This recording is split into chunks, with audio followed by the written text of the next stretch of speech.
अस्सलाम वालेकुम जी, welcome to our YouTube channel Pinni talkies. आपका दोस्त उमैद आपके साथ जी का। दोस्तों, कल इंडिया ने जब चैंपियंस ट्रॉफी 2025 जीता तो उस वक्त मैं इंडिया के एक वाइस क्रिकेटर अर्शदीप सिंह को देख रहा था, जो कि कल बड़ा जश्न मना रहे थे। जी हाँ दोस्तों, ये वही अर्शदीप सिंह हैं जो 2021 के अंदर जिस वक्त पाकिस्तान इंडिया का मैच हुआ था और आसिफ अली ने एक जबरदस्त किस्म का शॉट लगाया था और अर्शदीप सिंह से कैच ड्रॉप हुआ था, तो उस दिन अर्शदीप सिंह की बॉडी लैंग्वेज और अर्शदीप सिंह को जिस तरह सोशल मीडिया के ऊपर देखा गया तो लग ऐसे ही रहा था कि भाई अर्शदीप सिंह की शायद अब क्रिकेट जो है ना वो खत्म हो गई है। लेकिन उसके बाद जिस तरह इंडिया के थिंक टैंक ने अर्शदीप सिंह को बनाकर दिखाया दुनिया के सामने, वो हैरान कुन तौर पर अनबिलीवेबल है। और कल उस बंदे की बॉडी लैंग्वेज देखकर मुझे वाकई ही इंडियन क्रिकेट के सिस्टम पर वो ट्रस्ट जो है ना वो सामने आया।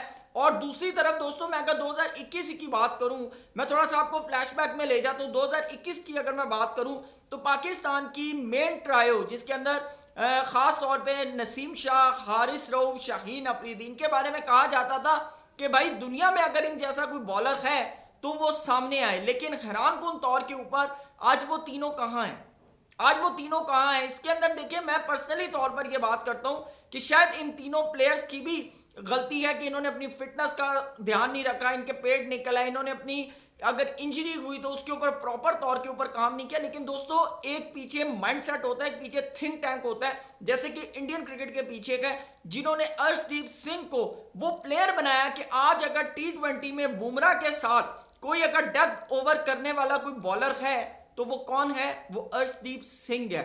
लेकिन अगर हम पाकिस्तान प्रोस्पेक्टिव में बात करें तो हमारे पास इस वक्त डेथ ओवर का बॉलर ही मौजूद नहीं है। और हमारी हिस्ट्री ये है कि अभी हमने जब ट्राई नेशन सीरीज खेली है तो हमने आखिरी 10 ओवर के अंदर 130 प्लस रन दिए हैं। ये पाकिस्तान क्रिकेट का और इंडियन क्रिकेट का मैं थोड़ा सा कंपैरिजन के ऊपर बात कर रहा हूं दोस्तों। साथ आपको बताता चलूं कि पाकिस्तान के इस वक्त जो सीईओ है सुमैर सैयद साहब, वो बहुत अच्छे बैरिक्रेट होंगे, उनके यानी कि तमाम मामला सही होंगे। लेकिन क्रिकेट के अंदर जब से वो आए हैं, पाकिस्तान क्रिकेट आपके सामने है।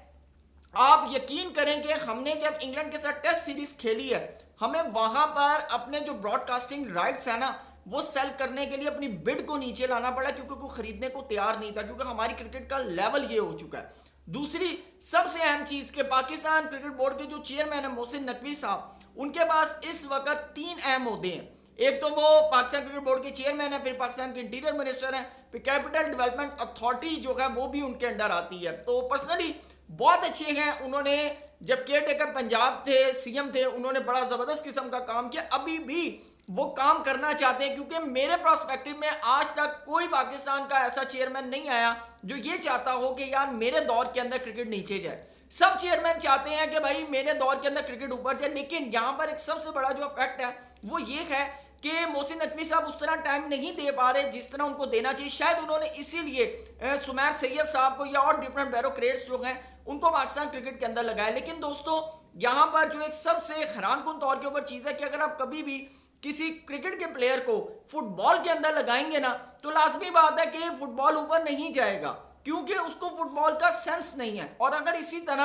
आप अगर किसी ब्यूरोक्रेट को पाकिस्तान क्रिकेट बोर्ड के अंदर लगाएंगे तो लाजमी बात है कि उसको जितना टाइम समझने में लगेगा ना उतने में शायद वो आपने सुना होगा मुख्तियारिया गल बच जाएगी, तो गल बच जाएगी। और अब पाकिस्तान टीम इस वक्त जिस सिनेरियो के ऊपर खड़ी है ना, मुझे डर है कि शायद कहीं इससे भी ना नीचे चली जाए। और सबसे हैरानकुन तौर के ऊपर कि पाकिस्तान टीम के जो पाकिस्तान क्रिकेट बोर्ड ने 5 मेंटोर जो बनाए हैं, जिसके अंदर शुएब मलिक हैं, सरफराज अहमद है, सकलैन मुश्ताक हैं, वकार यूनस है, मिसबाउल हक हैं, इन सब से ऊपर जो है वो कौन है? वो वहाब रियाज हैं। आप पहले तो यहाँ पर हैरान कुन तौर के ऊपर आप देखें कि शुएब मलिक, सकलैन मुश्ताक, वकार यूनस, मिसबाउल हक, सरफराज अहमद, इन पांचों के ऊपर कौन है? वहाब रियाज। क्या वहाब रियाज का जो एक्सपीरियंस है वो इन पांचों से ज्यादा है, या वहाब रियाज इन पांचों से बड़े यानी कि क्रिकेटर हैं, या वहाब रियाज ने इन पांचों प्लेयरों से ज्यादा पाकिस्तान को सर्व किया हुआ है? पहले तो सिस्टम को सोचना है हमने कि यार ये जो हमने ये प्रोस्पेक्टिव किया या हमने ये जो इम्प्लीमेंटेशन की है क्या ये सही है? दूसरी सबसे अहम चीज, जो हमारे मेंटोर हैं वो खुद ख्वाहिश करते हैं, जैसे अभी नेशनल T20 कप होने जा रहा है तो बाकायदा तौर पे शुएब मलिक जो है वो एज ए मेंटोर है। मेंटोर का काम होता है गाइडेंस देना, मेंटोर का काम होता है प्लेयर को ग्रूम करना। लेकिन जो क्या कहते हैं शुएब मलिक साहब है, वो चाहते हैं कि भाई मैं खेलूं। और पायन अगर आप अभी भी खेलेंगे तो फिर आप तो कम से कम एक यंगस्टर की जगह तो मार गए ना। अब उसके अंदर अजान अवैस है, मेरान मुमताज है, या और कोई वर्ड्स एवर कोई भी साहिबजादा फरहान है, अगर वो खेलना चाह रहा है तो अगर शुएब मलिक खेलेंगे तो वो तो बेचारा बेंच पे बैठेगा। तो ये एक बड़ा क्वेश्चन है। फिर दूसरी तरफ सबसे हैरान कुन तौर के ऊपर आपको बताऊं कि वहाब रियाज ने भी ख्वाहिश जाहिर कर दी कि भाई मैं नेशनल T20 कप खेलना चाहता हूँ। 39 ईयर्स के हो गए हैं वो, और 39 ईयर्स की उम्र में वो चाहते हैं कि भाई मैं नेशनल T20 कप खेलूं, जिसकी वजह से जैसी वो खबर आई तो भाई फैंस ने तो पकड़ के उन्होंने कहा यार व्हाट इज दिस, ये क्या चल रहा है कि वहाब रियाज अब एक दफा फिर पाकिस्तान टीम में आना चाह रहे हैं, या पाकिस्तान, क्योंकि नेशनल T20 कप में लाजमी बात है आप डोमेस्टिक में परफॉर्म करें। अगर आप परफॉर्म करते हैं तो फिर आप कहेंगे देखें जी मैं आई एम अवेलेबल। तो ये पाकिस्तान टीम का इस वक्त सिनेरियो चल रहा है कि जो पाकिस्तान के जो रिटायर्ड प्लेयर है ना, वो टीम को जान छोड़ने को तैयार नहीं है, वो डोमेस्टिक इवेंट को छोड़ने को तैयार नहीं है। हालांकि being a mentor Shoaib Malik साहब का काम नहीं बनता, अगर वो कोई रन्स करते हैं या कुछ भी करते हैं वो उनकी पर्सनल अचीवमेंट होगी, लेकिन पाकिस्तान पर्सपेक्टिव में फ्यूचर के अंदर उनकी ये अचीवमेंट काम नहीं आने वाली। तो भाई आपका काम है, आप being a mentor, being a coach, बाहर बैठकर लड़कों को समझाएं, लड़के ग्रूम करें, जैसे युवराज सिंह ने अभिषेक शर्मा को किया। और आज देखें कि जिस वक्त वसीम अकरम मिले तो वो हैरान हो गए कि यार ये लड़का है जो अभी 200 कर आ रहा है, 200 कर आ रहा है, और आगे इसका क्या यानी कि लेवल है। आप देखें इंडिया का, आप कंपैरिजन देखें कि उनकी इस टीम के अंदर अभी बाहर ऋषभ पंत बैठे हुए हैं, जायसवाल बैठे हुए हैं, और सबसे चीज अर्शदीप सिंह उन्होंने बाहर बैठाए हुए हैं, और अभी उसके अलावा उनके पास डोमेस्टिक में इतना लड़का बैठा हुआ है कि जो मौका ढूंढ रहा है, लेकिन और वो डोमेस्टिक के अंदर 200 रन बनाकर आया हुआ है। ये पाकिस्तान टीम का जो सिनेरियो है अगर आप कंपैरिजन करें तो मेरे ख्याल से मुझे समझ नहीं आती कि हम इस क्रिकेट को किस तरफ लेके जाना चाह रहे हैं। और सबसे बड़ी माजरत के साथ हमारे जितने भी क्रिकेट के लेजेंड्स हैं ना, जिनको 90 का लेजेंड कहा जाता है या 90 का लौंडा कहा जाता है, वो मौका ढूंढते हैं भाई कि पाकिस्तान टीम हारे और हम मीडिया पर बैठकर मंजन बेचें। और ये जो मेंटोर हैं, आप इस पूरी चैंपियंस ट्रॉफी में मेंटोर्स ने क्या किया, उन्होंने भी यही किया, उन्होंने बैठकर सिर्फ मंजन बेचा अपना सोशल मीडिया के ऊपर। उन्होंने बैठकर सोशल मीडिया पे और मीडिया के ऊपर, मेन स्ट्रीम मीडिया पर इनको कालक लगाई है। लेकिन अभी ये इवेंट खत्म हो गया, मैं नहीं समझता कि कोई प्लेयर उठेगा, वहां से निकलेगा यानी कि किसी भी टीवी प्रोग्राम से, और प्लेयर को कॉल करेगा किधर है यार तू, आ यार मैं तुझे, ये तेरी गलती थी, ये तुझे सिखाऊं। और कल को जब पाकिस्तान को अचीवमेंट ले तो वो कहा यार ये जो लड़का है ना इसको मैंने तैयार किया, कोई नजर नहीं आएगा आपको। तो जब हम इस माइंडसेट के साथ खेलेंगे, जब हम इस माइंडसेट के साथ बातें करेंगे, जब हम इस माइंडसेट के साथ तनकीद करेंगे, तो मुझे नहीं लगता कि पाकिस्तान क्रिकेट ऊपर जाएगी। देखें अगर गौतम गंभीर बीइंग अ कोच वो ये बात करें कि यार मैं तो इंडिया की टीम में खेल कर रोहित शर्मा को बताऊंगा कि इस पिच के ऊपर आपने कैसे खेलना है, तो आप मुझे बताएं ना क्या क्या फर्क रह जाएगा फिर रोहित शर्मा में और गौतम गंभीर में। ये हैरानकुन तौर पर मुझे तो डिस्कस्टिंग है मैं जब ये चीजें सोचता हूं।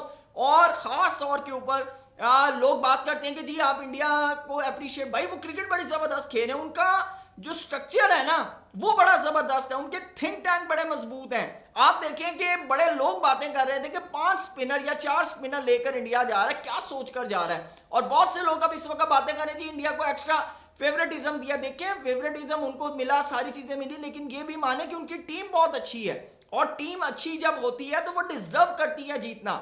आप इस टीम को इंडिया की दुनिया में किसी जगह पर खिला लें, आपको वो परफॉर्म करके देंगे। और देखें कल रोहित शर्मा ने क्या बात की, उन्होंने ये बात की, उन्होंने कहा जी कि मेरे पास जो यूनिट है ना मुझे उनको बताना नहीं पड़ता कि आपने क्या करना है।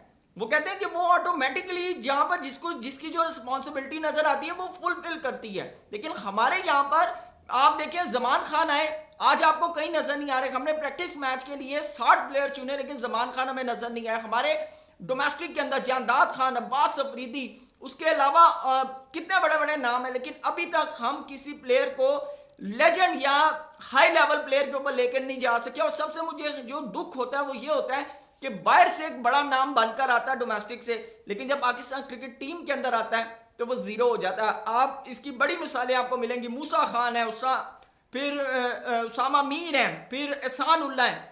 आज देख लें कहाँ है वो, उनके कैरियर खत्म हो गए हैं। अभी आपने न्यूजीलैंड के खिलाफ जो है साहबजादा फरहान को चांस दिया, फैसल अकरम को चांस दिया, आज वो लड़के कहाँ हैं? आपको कहीं वो लड़के नजर नहीं आएंगे। लेकिन अब हमने नए लड़कों को जो है मौका दे दिया। तो अगर हम इसी तरह चीजें करते रहेंगे तो मुझे नहीं लगता कि फिर सुनील गावस्कर साहब जो कमेंट करेंगे, जो कि बड़ा बुरा लगा पाकिस्तान की कुछ फर्टर्निटी को, तो मुझे नहीं लगता कि फिर इस तरह के और बहुत से कमेंट दूसरे क्रिकेट बोर्ड की तरफ से भी आएंगे। तो फिर मेरे ख्याल से हमें उस वक्त के लिए तैयार रहना चाहिए। आपकी क्या राय है कमेंट सेक्शन में जरूर बताइएगा। Thank you so much. Allah Hafiz.